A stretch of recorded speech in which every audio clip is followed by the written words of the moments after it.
तुम्हारा जज्बा कहाँ चला गया? तुमसे मस्जिदें भरी नहीं जाती, बातें करते हो बहुत बड़ी बड़ी, ऐसी बातों से कुछ नहीं होता है। पहले मस्जिदों को आबाद करना पड़ेगा। मुझे याद आता है इजराइल के एक मुफक्किर से पूछा गया था, क्या तुम्हें इस बेबस कौम से कभी डर लगता है? तुम्हें लगता है कभी बेदार हो जाएगी? उसने कहा था हाँ, जिस दिन फज्र की नमाज में मुसलमानों की तादाद जुमे के नमाज के बराबर हो जाएगी, हमें लगेगा ये कौम बेदार हो गई।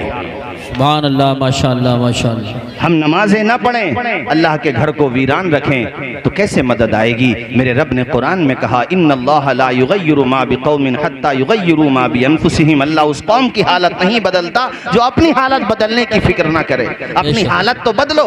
मैं आज कितने जवानों को देखता हूँ, मुझे कहना चाहिए, मैं ये क्यों कहूँ नहीं कहना चाहिए, कितने जवानों को देखता हूँ, अभी वर्ल्ड कप चल रहा है, सट्टे लगाते हुए मिल जाएंगे, जुए खेलते हुए मिल जाएंगे। वो कौम जिसकी बहनें बेटियां उनके सरों से छत छीन ली गई, जिस कौम के बच्चों को यतीम कर दिया गया, पूरे पूरे परिवार जिनके शहीद हो गए, उन बच्चों का कोई पुरसाने हाल नहीं, उनके आंख के आंसू देखो तो दिल का कलेजा मुंह को आने लगता है, पैमाने दिल आंखों से बरसने लगता है। उन बच्चों का दर्द देखो, उनकी आहें देखो। उसके बावजूद इस कौम ने अभी शराब के जाम नहीं छोड़े, ताश के पत्ते नहीं छोड़े, जुआ खेलना नहीं छोड़ा। तो मुझे बताओ मेरे साथियों, कैसे हालात बदलेंगे? हाँ, मौजूदा दौर के दिन रात बदल सकते हैं, मुल्क के फिक्र नजरियात बदल सकते हैं। तुम बदल जाओ तो हालात बदल सकते हैं। बेशक बेशक, सुभान अल्लाह। तुम्हें बदलना पड़ेगा पहले, उसके बाद हालात बदलेंगे। तुमने वो मनाजिर, मैंने क्या, तुमने सबने, हम आपने सबने देखे मेरे साथियों। उस कौम को सलाम करो, मगर यहाँ जुआ खेला जा रहा है। क्या तुमने हुजूर की ये हदीस नहीं पढ़ी कि जुआ खेलने वाला जब जुआ खेलता है तो वो गोया के खिंजीर के खून में अपने हाथों को रंग लेता है। सट्टे लगाए जा रहे हैं कि इस ओवर में ये विकेट हो गया, इतने रन आ गए तो तुम जीते वरना हम जीते। ऐसे सटोरिए। वो कितने जवान लड़के जो शराब का जाम पी रहे हैं, वो शराब पी करके फिर नालियों के किनारे पे पड़े रहते हैं, पेशाब करके चला जाए कुत्ता उनके मुंह पे, नालियों में वो अपने आप को देख लो जाकर के क्या सूरत हाल है। नालियों में डुबकियां लगा रहे हैं, कैसे कैसे गंदा पानी उनके मुंह में जाता होगा। शराबें पी जा रही है मुसलमानों में। कौन सा गुनाह है जो आज मुसलमानों में नहीं हो रहा है? अपने आप को बदलो। सहाबा और हकीकत में मुसलमान वो थे कि जब शराब की हुर्मत पे आयतें नाजिल हुई कुरान में, तो शराब के मटके फोड़ दिए थे और नाली में पानी की जगह शराब बह रही थी। मेरे साथियों, ये अहले ईमान होते हैं। आज हमें और आपको क्या दर्द है? किसका दर्द है? किसी का कोई दर्द नहीं, न किसी का एहसास है। अल्लाह अल्लाह, उनके जज्बे को सलाम करो। वो खंडरात पे बैठ के कुरान पढ़ रहे हैं मेरे साथियों। उनके मकानों पे छतें ना बची, फिर भी कुरान पढ़ रहे हैं। ये 6 बच्चे हाफिज़े कुरान हुए। मुझे एक वाकया वहीं का याद आ गया कि वो खैमा लगा कर के कुरान की तालीम देते हैं, अपने बच्चों को कुरान पढ़ाते हैं। और उन्हीं खैमों में अल्हम्दुलिल्लाह पिछले साल 1000 से ज्यादा हाफिज़े कुरान बन गए थे। आज हमें क्या हो गया? उन लोगों का जज्बा देखो, हौसला देखो। अपने अमल से वो साबित कर रहे हैं हक को कभी बातिल न कहा है न कहेगा, हक को कभी बातिल न कहा है न कहेगा। दीवाना मोहम्मद का डरा है न डरेगा, दीवाना मोहम्मद का डरा है न डरेगा। सुभान अल्लाह, सुभान अल्लाह। कारी साहब ऐसी मुफलिसी और ऐसी गरीबी के वो खेमे में ही ऐसी तालीम देते हैं। तो एक दिन एक टीचर उनकी कहने लगी, ये फलस्तीन का वाकया बता रहा हूँ, उनकी टीचर कहने लगी बच्चों मैं तुम्हारा एग्जाम लूंगी और जो 90+ नंबर लेकर के आएगा, जितने भी उसने नंबर कहे इतने नंबर लेकर के आएगा, मैं उसे इनाम दूंगी। सब बच्चों ने इतनी मेहनत की थी, उन गरीब बेबस यतीम बच्चों ने, कितने यतीम है उनमें जरा तसव्वुर करो, इतनी मेहनत की कि सारे के सारे बच्चे उतने नंबर लेकर के आए जितना टीचर ने कहा था। इनाम एक है, दावेदार अनेक हैं। अब ऐसी सूरत में क्या किया जाए? इनाम एक और माशाल्लाह नंबर सब अच्छे लेकर के आ गए। उसकी आंखों में आंसू हैं। कहा बच्चों काश मेरे पास इतना होता कि मैं तुम्हें सबको इनाम देती, मगर माशाल्लाह खुशी यह है कि तुम सब अच्छे नंबर लेकर के आए हो। लिहाजा ऐसा करो, ये पर्चियाँ अपने अपने नाम से पर्चियाँ लिख दो, पर्ची कुरानदाजी हो जाएगी, जिसके नाम से पर्ची निकलेगी उसे इनाम दे दिया जाएगा। इस पे सब लोग एग्री हो गए। जब पर्ची निकाली गई, कुरानदाजी की गई, तो उसमें पर्ची निकली एक बेटी की, एक बच्ची की, जिसका नाम था सबा अब्दुल करीम। उस बच्ची की जब पर्ची निकली तो वाकईतन पूरे क्लास में, पूरे स्कूल में वही बच्ची डिजर्व करती थी, सबसे ज्यादा मुस्तहिक वही बच्ची थी, क्योंकि ना उसकी माँ, ना बाप, ना भाई, कोई नहीं था, दूसरे लोग उसकी परवरिश कर रहे हैं, सबसे करीब वही थी। टीचर की आंखों में आंसू आए, बच्चे की पेशानी चूमी, कहा बेटा मेरा दिल भी ये चाहता था तुम्हें इनाम मिल जाए, और नाम भी तुम्हारा ही निकल आया है। उसको इनाम दे दिया गया। ये कहानी खत्म नहीं हुई है, कहानी शुरू हुई है। वो टीचर अपने घर पे जाके अपने हस्बैंड के सामने दहाड़े मार मार के रोने लगी। उनके शौहर ने कहा क्या हुआ, इतना क्यों रो रही हो? कहती आज मेरे स्कूल में बड़ा अजीब वाकया पेश आया। जहां तक मैंने सुनाया वहां तक ये सुनाने के बाद आगे का हिस्सा वो बताती है कि वो सारे बच्चे चले गए, मैंने छुट्टियां कर दी, वो अपने अपने खेमों में चले गए और वहीं जाके रिफ्यूजी कैंपों में रहते, वहीं पे जाके रहने लगे, वो चले गए। मैंने वो जो पर्चियां रखी थी, चूंकि मैं खाली बैठी थी, तो वो पर्चियां मैं खोल के देखने लगी। जब मैंने उन पर्चियों को खोल के देखा, हैरत की इंतहा न रही। हर पर्ची के अंदर सबा अब्दुल करीम का नाम लिखा हुआ है। नारे तकबीर, नारे रिसालत, नारे गौसियत, मसलके आला हजरत हजरत अल्लामा तौसीफ रजा साहब। अरे यूसुफ रजा, उन बच्चों के जज्बे को सलाम करो। नाबालिग बच्चे हैं, छोटे छोटे बच्चे हैं, मगर वो स्कूल के बच्चे जानते थे मुझसे ज्यादा सबा को जरूरत है। वो बच्चियां जानती थी मुझसे ज्यादा सबा को जरूरत है। तो सारे बच्चों ने अपना नाम नहीं लिखा, उसका नाम लिखा जिसका होना था।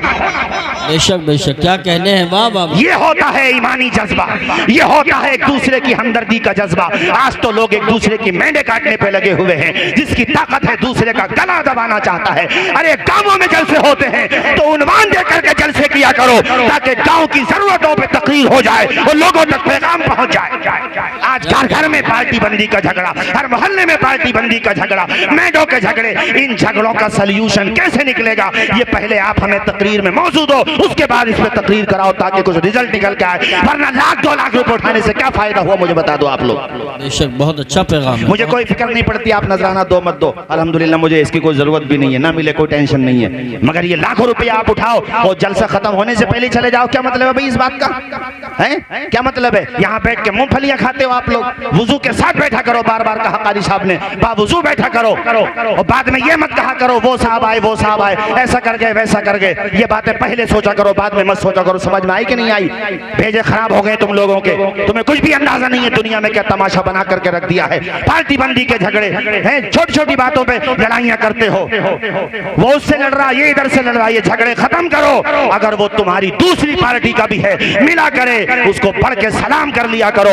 ये ना सोचो कि इसने हमें वोट नहीं दिया था, यार तेरे नबी का उम्मती तो है वो। बेशक, क्या कहने हैं, सुभान अल्लाह, वाह वाह वाह। इस्लाम दिल तोड़ने की बात नहीं करता, टूटे हुए दिलों को जोड़ने की बात करता है इस्लाम।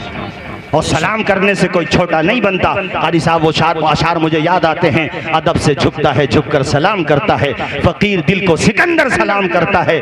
न इसमें रहना कि कोई तुम्हें सलाम करे, बड़ा तो वो है जो बढ़कर सलाम करता है। बेशक बेशक, सुभान अल्लाह। हजरात, इसलिए मैंने आपसे कहा है इन बातों को समझने की कोशिश करो, अपने बच्चों को पढ़ाओ। बताइए सबने उन्हीं के नाम लिखे, और मुझे वो जो आपने मिसरे पढ़े वो याद आए कि हुस्न अखलाक की अनमोल निशानी दे दो, गम के ठहरे हुए दरिया को रवानी दे दो।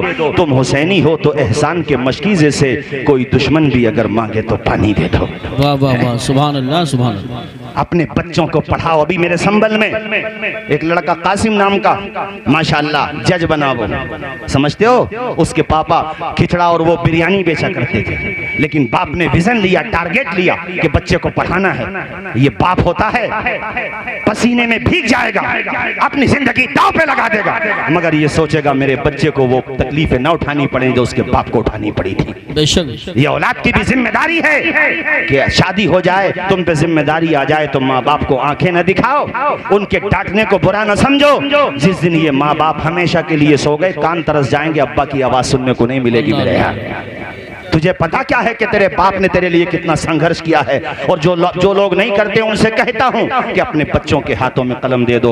और भारत की सरजमीन पर भी अपने बच्चों का भविष्य अगर सेव करना चाहते हो तो उन्हें झगड़े न सिखाओ, उनके हाथों में कलम दे दो। इंशाअल्लाह तुम्हारा बच्चा राज करेगा इंशाअल्लाह। इंशाअल्लाह। डॉक्टर अंबेडकर जी को कौन जानता अगर वो तालीम हासिल न करते? कारी यूसुफ रज़ा साहब, APJ अब्दुल कलाम जी को कौन जानता? अखबार बेचते थे। आप गुर्बत का अंदाजा लगाइए और याद रखिए तरक्की भी वही करते हैं जो गुर्बतों की गोद में पलते हैं।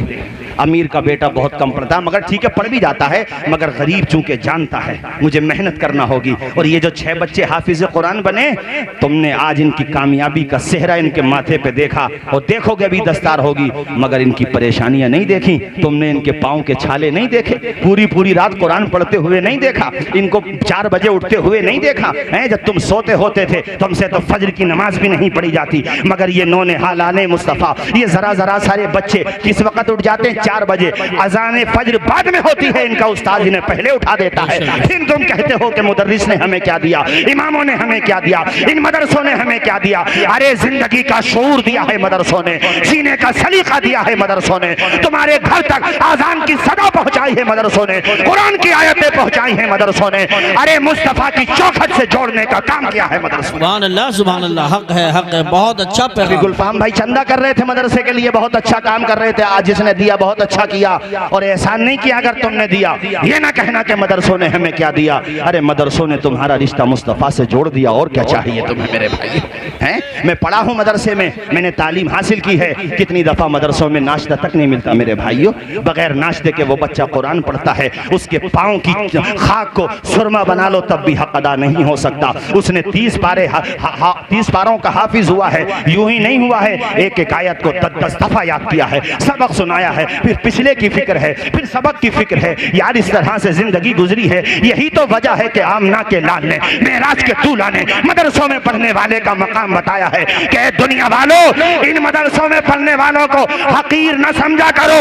जब ये घर से निकलते हैं तो फरिश्ते आसमान से निकलते हैं। वाह वाह वाह वाह वाह, सुभान अल्लाह, सुभान अल्लाह, बहुत खूब। तुम्हें लगता है कि ये फर्शे जमीन पे चल रहे हैं, नहीं, बल्कि ये तो फरिश्तों के परों पे सवारी कर रहे हैं। बेशक बेशक। इनका मकाम समझने की कोशिश करो, इनका रुतबा पहचानने की कोशिश करो, मेहनत करो, तालीम हासिल करो। संघर्ष की राह जो चलता है हालात वही बदलता है। जिसने अंधेरों से जंग जीती है सूरज बन के तो वही चमकता है। बेशक बेशक बेशक। जरा हाथ उठा के बोलो एक मर्तबा सुभान अल्लाह। अरे नींद तो नहीं आ रही आप लोगों को? खत्म कर दें क्या? बोलो। मैं अभी हसीन भाई से भी कह रहा था, माशाल्लाह कांकर सराय से हमारे और भी अहबाब आए हुए हैं। आधा घंटे का मेरा इरादा था, अब आप कहोगे तो तकरीर करूंगा, बोझ नहीं बनूंगा आपके ऊपर। बताओ इरादा है? कीजिए। अरे बोलो जोर से। मगर ये काम मत किया करो यहाँ बैठ के। आपने जो खाना पीना शुरू कर दिया, अदब से बैठो। नातवा हो, मुकर्रिर हो, नाजिम हो, जो भी आए अदब के साथ सुनो। जलसों का ये क्या तरीका है भाई? जलसों में कुछ देर बैठे चले गए, यार मौज मस्ती का जरिया ना बनाओ। मुहासबा करो, अपने आप का भी मुहासबा करो और समझने की कोशिश करो मेरे भाइयों। हालात को बदलने की कोशिश करो। मैं ये कह रहा था अपने बच्चों को पढ़ाओ। बताओ खिचड़ा बेचता था, माशाल्लाह जज बन गया है। संघर्ष इसको कहते हैं। APJ अब्दुल कलाम राष्ट्रपति की कुर्सी तक पहुंचे और इसमें किसी का योगदान नहीं था, उनके टैलेंट का योगदान था। और आपके अमरोहा के अभी जो ये क्या बोलते हैं चंद्रयान 3, उसमें अपने अमरोहा मुरादाबाद के भी कई बच्चे थे, यानी उस प्लानिंग में कई बच्चे शामिल थे। मेहनत करना चाहिए, कोशिश करना चाहिए। मैं खुजमा सफा व दामा कदरा के तौर पे कहता हूँ, इंसान अगर मेहनत करे, कहना नहीं चाहिए बात बहुत बढ़ जाएगी, बस इतना ही समझ लो, मेहनत करे तो अमरोहा का नाम भी रोशन हो सकता है। क्या इशारा है? इशारा ही सही है, बस यही काफी है। इसलिए मेहनत करने की कोशिश करो भाइयों, संघर्ष करो। और वो APJ अब्दुल कलाम ने कहा था एक दफा कि सूरज की तरह चमकना चाहते हो तो सूरज की तरह जलना भी सीखो। जी बेशक। एक दफा उन्होंने कहा था कि ख्वाब वो नहीं है जो इंसान सोते हुए देखता है, ख्वाब तो वो है जो इंसान को सोने ही नहीं देता है। कारी साहब, सूरज जैसा बनना है तो सूरज जैसा जलना होगा, नदियों सा आदर पाना है तो पर्वत छोड़ निकलना होगा। हम आदम के बेटे हैं, क्यों सोचे रास्ता सरल होगा, कुछ ज्यादा वक्त लगेगा पर संघर्ष जरूर सफल होगा। और मुझे याद आ गया राहत इंदौरी साहब का वो शेर कि परों को खोल जमाना उड़ान देखता है, जमीन पे बैठ के क्या आसमान देखता है। क्या कहने, नारे तकबीर, नारे रिसालत, नारे गौसियत, मसलके आला हजरत, फैजाने आला हजरत, फैजाने हुजूर मुफ्ती आज़म हिंद हज़रत अल्लामा तौसीफ रज़ा साहिब संभली। सुभान अल्लाह। ये माएँ बहनें बैठी है, इनके लिए भी सुना दूं। अल्लाह तुम्हें साहिब औलाद बनाए तो देखो माओ का किरदार कैसे अदा किया जाता है। इमाम बुखारी की माँ की कहानी सुनते हुए चलो। अल्लाह ने बेटा अता किया, नाम रखा मोहम्मद बिन इस्माइल, और बचपने में नाबीना हो गए। माँ तहज्जुद की नमाज पढ़ के दुआ करती है, अल्लाह मेरे बेटे को बिनाई दे दे, तेरे नबी की हदीस से याद कराऊंगी अपने बेटे को, मैं अपने बेटे को मुहद्दिस बनाऊंगी। अल्लाह का करम हुआ, माँ की दुआएं लगी। तुम भी लिया करो दुआएं माँ की, बाप की दुआएं भी लिया करो, घर से जब निकला करो। अल्हम्दुलिल्लाह हम तो इस पे अमल करते हैं, हमारे कारी यूसुफ रज़ा साहब भी माशाअल्लाह बहुत अमल करते हैं इस पे, अल्लाह का शुक्र है। हम सब लोग अमल करते हैं, अल्लाह का लाख लाख शुक्र है। आप सबसे कहता हूँ घर से निकला करो तो माँ का हाथ सर पे रखवा लिया करो, बाप का हाथ चूम लिया करो, और फिर ये कहते हुए निकल जाया करो, हमारे कुछ गुनाहों की सजा भी साथ चलती है, अब हम तन्हा नहीं चलते, दवा भी साथ चलती है, अभी जिंदा है माँ मेरी, मुझे कुछ भी नहीं होगा, मैं घर से जब निकलता हूँ दुआ भी साथ चलती है। सुभान अल्लाह, सुभान अल्लाह। बहुत माशाअल्लाह अहले स्टेज आंखों में नमी है माशाअल्लाह, अल्लाह शादो आबाद रखे। अरे जाओगे तो नहीं आप लोग छोड़ के हमें, अब बीच में बोलो, हाथ उठा के बताओ जाओगे तो नहीं? तो बैठ जाओ, जहाँ पे खड़े हो वहीं पे बैठ जाओ, एकदम बैठ जाओ, ऐसे बैठ जाओ, एकदम बैठ जाओ। अब यार हम भी आए हैं तो ऐसा तो नहीं है कि आपको इतनी आसानी से छोड़ देंगे हैं, इसलिए सुकून के साथ बैठ जाओ, बैठ जाओ, बैठो, एकदम से बैठ जाओ, सारे लोग बैठ जाओ, कलमा पढ़ो झूम के, ला इलाहा इल्लल्लाहु मुहम्मदुर रसूलुल्लाह सल्लल्लाहु तआला अलैहि वसल्लम। इमाम बुखारी की माँ दुआएं करती है, वो कनीज़े फातिमा जहरा, वो माँ की दुआ का असर देखो, खुदा का करम हुआ, बंजर जमीन पे नूर की बरसात हो गई, ख्वाब में हजरत इब्राहिम से मुलाकात हो गई। माँ तशरीफ, माँ के ख्वाब में हजरत इब्राहिम तशरीफ लाए और कहा, ए खातून अल्लाह ने तेरी दुआ कबूल कर ली है और तेरे बेटे मोहम्मद को बीनाई लौटा दी है, बीनाई अता कर दी है। किसने? हजरत इब्राहिम ने। सुबह सुबह का टाइम था, अभी फज्र की आज़ान नहीं हुई है या हो चुकी है, माँ की आँख खुली, करीब में बेटा सो रहा था, नाम है मोहम्मद बिन इस्माइल बुखारी। अपने बेटे को उठाया, ख्वाब तो याद था ना एकदम से, बेटे को उठाया, कहा बेटे ज़रा आंखें खोलना, आंखों में खुशी के आंसू भी हैं। मोहम्मद बिन इस्माइल ने आंखें खोली, माँ मुझे तेरा चेहरा नजर आ रहा है। ये जुमले सुनने के लिए माँ के कान तरस गए थे, इतना कहा तो ढारस बन गई, कलेजे से चिमटा लिया, मौला तेरा शुक्र है तूने मेरे बेटे की बीनाई वापस कर दी। ये माँ होती है कि अपनी जिंदगी को कुर्बान कर देती है बच्चों के लिए। मालिक तेरा शुक्र है, ए बेटे तुझे साफ नजर आ रहा है। माँ हाँ हाँ तेरा चेहरा भी नजर आ रहा है, और तू जो चादर ओढ़े हुए है ना, सुर्ख रंग की चादर है मेरी माँ। अल्लाह अल्लाह। और यहाँ पे मोहम्मद बिन इस्माइल बुखारी की इंतखाब पे भी कुर्बान जाओ, रोशनी मिली, बीनाई मिली, आसमान की रंगत न देखी, माँ का चेहरा देखा, गोया के उन्होंने माँ का चेहरा देखने के बाद ये कह दिया, ए अंधेरे देख ले, मुंह तेरा काला हो गया। माँ ने आंखें खोल दी, घर में उजाला हो गया। सुभान अल्लाह, सुभान अल्लाह, माशाअल्लाह, माशाअल्लाह। ये होता है माँ का अदब। और फिर क्या हुआ, अपने बेटे को पढ़ाया माँ ने। माँ तुम्हें सुना रहा हूँ खास तौर पे, ये जो 6 बच्चे हाफिज कुरान बने, इनके पीछे इनकी माँ की बड़ी मेहनत होगी बेशक। हजरत इमाम बुखारी को माँ ने तालीम हासिल करने के लिए मुख्तलिफ शहरों में भेजा, और अल्लाह ने इतना काबिल बनाया, अल्लाह ने इतना इल्म अता फरमाया कि बाकी आपके जो साथी थे, जो मदरसों में पढ़ने जाते थे, मुहद्दिसीन के पास पढ़ने जाते थे, वो दफ्तरों के अंदर हदीसें लिखते थे। शुरू में इमाम बुखारी लिखते ही नहीं थे। एक दिन आपके साथियों ने कहा, ए मोहम्मद बिन इस्माइल तुम तो अपना वक्त ज़ाय कर रहे हो, लिखते तो हो नहीं, तुम्हें कुछ याद भी है? आपने कहा, अच्छा मेरे साथियों ये बताओ, तुमने अपने दफ्तरों में, अपने रजिस्टर्स में कितनी हदीसें लिख ली होंगी? कहा, हमने 15-15 हज़ार हदीसें अब तक लिख ली हैं। इमाम बुखारी ने कहा, पहले तुम सुनाओगे या पहले हम सुना दें? अल्लाह अल्लाह। कहने लगे, नहीं नहीं तुम कैसे सुना दोगे, दोगे जब तुमने लिखी ही नहीं है? कहा तुम अपने अपने दफ्तर खोलो। उन्होंने दफ्तर खोले, इमाम बुखारी ने पढ़ना शुरू कर दिया और 15,000 हदीसें सुनाने के बाद आप रुके। सारे लोगों ने कहा ए बुखारी तुझे ये कैसे याद हो गई? कहा मेरी माँ की दुआ का असर देख रहे हो मेरे साथियों, इसलिए मैंने ये जोर दिया है इन औरतों पर कि अपने बच्चों को पढ़ाने का जज्बा पैदा करो, अपने बच्चों के अंदर तालीम का ज़ौक़ पैदा करो और बचपने ही से ये ख्वाब देखो मालिक मेरा बेटा हाफिज कुरान बन जाए, अल्लाह करा मेरा बेटा डॉक्टर भी बने, एडवोकेट भी बने, मेरा बेटा साइंटिस्ट भी बने, मगर साथ साथ में वो कुरान भी पढ़ता हुआ चला जाए। झूम के बोलो सुभान अल्लाह। सुभान अल्लाह, सुभान अल्लाह। बहुत अच्छा पैगाम पेश कर रहे हैं हज़रत, जवाब नहीं माशाल्लाह। हर आदमी बड़ी माशाल्लाह मोहब्बत से सुन रहा है। कारी साहब बगैर तालीम के हमें और आपको कौन बुला लेता अगर थोड़ा बहुत? सही बात। हालांकि उतने पढ़े हुए नहीं है, मोहब्बत ज्यादा मिलती है आप लोगों की, मगर बहरहाल ये माँ बाप का ही तो एहसान है। बोलो अरे जोर से बोलो, किसका एहसान है? मैंने आपको जोर दे करके ये बात कही है कि आज की तकरीर में लुब्बे लुबाब के तौर पे 3 बातें दिमाग से लेके जाना। एक तो झगड़े बिल्कुल दिमाग से निकाल दो, सोचो लड़ना ही नहीं है हमें, तो सामने वाला कुछ चिढ़ा रहा है ना, रास्ता बदल दो। वो यही तो कहेगा दब गया, तो जो दबेगा समझ लो कयामत में वही ऊंचा उठेगा। बेशक। और सामने वाला जो बेवजह दबा रहा उसे भी सोचना चाहिए भाई मैं क्यों दबा रहा हूँ? जो पैसा मैं झगड़ों में उठा रहा हूँ वो गरीबों पे उठा दूँ। जी। और भैया पैसा फिर भी नहीं रोका जा रहा तो मदरसों में उठा दो, सवाब ही मिलेगा, लेकिन तुम सब्र कर लो। और दूसरा पैगाम मस्जिदों को आबाद करना। बेशक। मस्जिदों को जोर से बोलो, मस्जिदों को हाँ 5 वक्त नमाज का मिजाज बना लो कि नमाज तो हमें पढ़ना ही है। यार सिर्फ मस्जिदें भर देना हम लोग तो इसी का बहुत अच्छा असर पड़ जाएगा। कारी साहब बेशक। 3 दिन तो नमाज पढ़ते हैं मुसलमान सबके सब, ईद में, बकरीद में और अलविदा में, यानी ईद उल फित्र में और ये ईद उल दुहा में और अलविदा में, यानी सब के सब पढ़ते हैं। अरे बाज जुमे भी गोल कर देते हैं मगर इन 3 दिनों में पढ़ लेते हैं माशाल्लाह। पढ़ते हैं कि नहीं बोलो? बताओ राज्य सरकार से लेकर मरकजी सरकार तक तुम्हें प्रोटेक्शन देती है कि नहीं? ऊंचा बोलो, देती है कि नहीं? अरे बोलो देती है, इज्जत देती है। तुमने सब ने 3 दिन नमाज पढ़ी, अल्लाह ताला का करम देखो कि औरों ने भी तुम्हें इज्जत दी।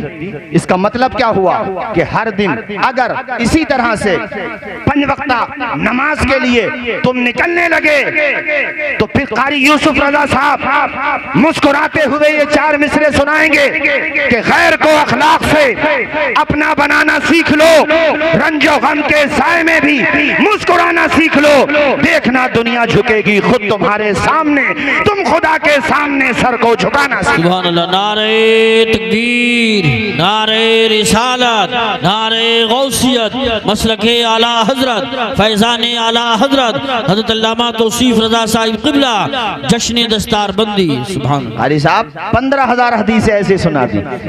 1988 में, अब बहुत जल्दी 10-15 मिनट में तकरीर खत्म कर रहा हूँ। 1988 में इराक के अंदर एक बच्चा स्कूल से पढ़ के वापस आया तो उसकी माँ ने उससे कहा बेटे अपनी कॉपी मुझे दे। उसने कॉपी दे दी। कॉपी जब दी तो माँ ने उस कॉपी पे लिखा इन्नी उहिब्बु अन तकूना तय्यारन, ए बेटे मैं तुझे पायलट देखना चाहती हूँ। अरे जोर से बोलो यार, क्या देखना चाहती हूँ? पायलट समझते हो?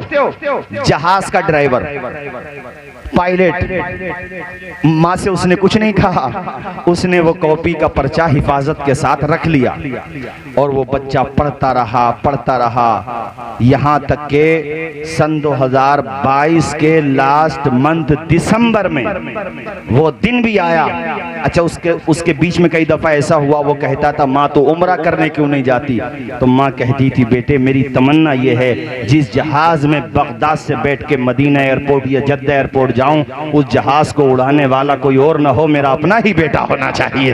मैं ये चाहती हूँ कि मेरा बेटा पायलट हो और उसकी माँ ज़ायरे मदीना हो, उसकी माँ मदीने की ज़ियारत करने के लिए जाए। बेटे ने माँ का ये विजन, माँ का ये मकसद, माँ की इस दुआ को अपने दिल से गांठ में मजबूती के साथ बांध लिया और सन 2022 के आखिरी महीने दिसंबर में कारी यूसुफ रजा साहब वो दिन भी आया कि जब बगदाद एयरपोर्ट पे वो जहाज की तरफ बढ़ रही है तो बेटा जहाज के मेन डोर पे खड़े होकर माँ को सैल्यूट कर रहा है।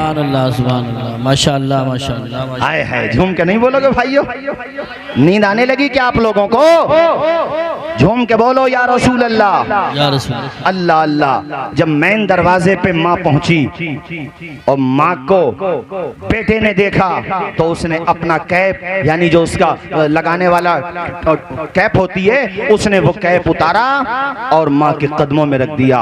माँ की आंखों में आंसू आए। माँ ने अपने बेटे की पेशानी को चूमा और ये कहा, या अल्लाह ऐसी औलाद सबको अता फरमा जैसी औलाद तूने मुझे अता फरमाई। मेरे बेटे ने वो करके दिखा दिया और अल्हम्दुलिल्लाह उसकी माँ उम्रा करती है, फिर वापस अपने वतन आ जाती है। ये सुनाने का मकसद ये था, ए माँ तुम्हें मैं सुना रहा था कि अपने बच्चों को बचपने ही से विजन दो, टारगेट दो कि हमें अपने बच्चों को कामयाब बनाना है, उनके हाथों में कलम देना है। मुझे आजम खान साहब का ये जुमला याद आता है, उन्होंने कहा था अगर तुम भी अपनी नस्लों के बारे में गौर नहीं करोगे तो 7 समंदर पार से तुम्हारे हाथों में कलम देने के लिए कोई नहीं आएगा, तुम्हें ही पढ़ना पड़ेगा। अभी आपके कुंवरदानी साहब हैं अपने यहाँ के सांसद। एजुकेशन की ताकत है भाइयों, तालीम की ताकत है, तालीम हासिल करो। ये मत सोचने लगना कि ये मौलाना तौसीफ रजा साहब इस विलेज में तालीम की बात लेके बैठ गए, हम गांव के रहने वाले हैं, हम पढ़े भी तो क्या पढ़ेंगे, करेंगे भी तो क्या करेंगे। ये गलत सोच है, ऐसा कुछ नहीं है। अल्हम्दुलिल्लाह बहुत से लोग हैं जो गांव के भी हों तो अल्लाह के करम से नाम रोशन कर देते हैं। अरे वो लड़का भी तो गांव का ही है भैया, अरे वो भी तो जिला अमरोहा का नहीं है, बोलो नाम रोशन हो जाता है। इसलिए घबराओ नहीं, संघर्ष करो, मेहनत करो, जज्बा लेकर के जाओ और अपने दिमाग में ये बिठा करके जाओ, जो पैसा हम बिया शादियों में फजूल खर्च कर रहे हैं और खुराफात में उठा रहे हैं, वो पैसा हम बच्चों की तालीम पर उठाएंगे। बेशक। आगे बोलो जरा इंशाअल्लाह, और जोर से बोलो भाइयों इंशाअल्लाह। पढ़ाओगे कि नहीं पढ़ाओगे बच्चों को? बोलो आधी रोटी खाएंगे बच्चों को पढ़ाएंगे, आवाज आए बच्चों को। अपने संबल की बात है, जब ये चेयरमैन शरीतुल्लाह साहब जिला के चेयरमैन बने थे उस टाइम की बात है, बल्कि उनसे भी उन्होंने ही सुनाई थी ये बात। अपने संबल में जो कोर्ट है तो उसमें एक संतरी हुआ करता था, गैर मुस्लिम था, मगर मैं तालीम के बारे में बता रहा हूँ, ज़ौक़ ज़ौक़ होता है। वो संतरी था, जब जज साहब आते थे तो उनकी कुर्सी लगाना या बाकी काम देखना वो उसकी जिम्मेदारी थी, सैल्यूट भी करता था उनको।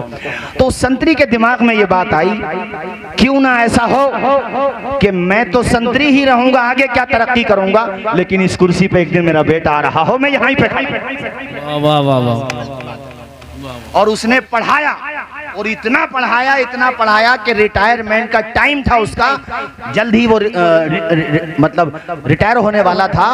उतने ही में उसका बेटा जज बनके संबल की कोर्ट में आ रहा था और बाप वहां खड़े होकर के अपने बेटे को सैल्यूट मार रहा था। तो बेटा आगे नहीं बढ़ा बल्कि अपने पिताजी के चरणों में झुक गया और अपने पिताजी के चरणों को उसने छुआ, सम्मान दिया। ये कहना चाहता हूँ, अरे उसके एतबार से मैंने कहा तालीम हासिल करना चाहिए। एक अभी यहाँ का हरियाणा का लड़का था, मैंने उसका फोटो देखा सोशल मीडिया पे, वो मेहनत करता था, उसका बाप रक्षा चलाता था, रक्षा पोलर ऑटो चलाता था, मगर बच्चे को पढ़ाता था, कितनी परेशानियां उठाता था, फाका करता था, बच्चे को पढ़ाता था। उसका बेटा तो आईएएस बना, डीएम बना, और जिस दिन डीएम के ऑफिस में वो पहुंचा, पहला दिन था पोस्टिंग का, तो अपने पिताजी को उसने कुर्सी पे बिठाया, खुद पांवों में बैठ गए अपने पिताजी के, और उसके बाप ने रोते हुए अपने बच्चे के सर पे हाथ रखा। ये चंद बातें तुम्हें मैंने सिर्फ इसलिए बताई है ताकि जलसे का कुछ निचोड़ निकल के आए, इतने मजमे में एक बंदा भी ये आज़म लेकर के जाए कि इंशाअल्लाह अपने बेटे को एडवोकेट बनाऊंगा,